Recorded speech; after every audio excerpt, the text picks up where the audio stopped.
नाना पटोले यांनी अजित पवारांची भेट घेतली आहे। तर सह्याद्री अतिथीगृहावर ही भेट झाली आहे। त्यामुळे आता नेमक्या कोणत्या कारणामुळे नाना पटोले यांनी अजित पवारांची भेट घेतली हे पाहणं अतिशय महत्त्वाचं असणार आहे। यामुळे आता राजकीय वर्तुळात चर्चांना उधाण आलंय।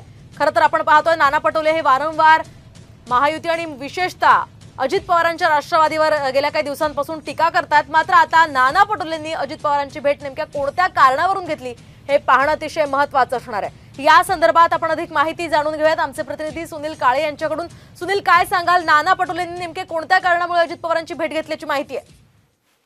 ही जी भेट आहे ती त्यांच्या मतदारसंघातल्या कामासंदर्भात असल्याची माहिती मिळत आहे। अधिकृतरित्या अशी माहिती मिळालेली आहे आणि त्याचबरोबर नाना पटोले आणि जे अजित पवार आहेत या अर्थसंकल्पासंदर्भामध्ये मतदारसंघातले जे काम आहेत त्या संदर्भात ही भेट झाल्याचं सांगितलं जातं। पण जे सध्या राजकीय घडामोड घडते त्या पार्श्वभूमीवर सुद्धा या भेटीला महत्व आहे। अगदी नक्कीच धन्यवाद सुनील दिले या सविस्तर माहितीसाठी। आपण पाहतोय आता नाना पटोलेंनी त्यांच्या मतदारसंघाच्या कामामुळे अजित पवारांची भेट घेतल्याची माहिती आहे। सह्याद्री अतिथीगृहावर ही भेट घेण्यात आली आहे।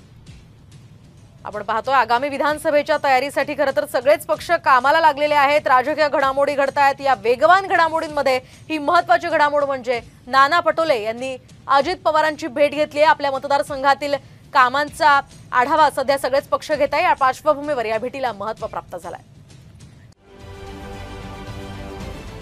महाराष्ट्रातील सर्व बातम्यांचे विश्वासार्ह व्यासपीठ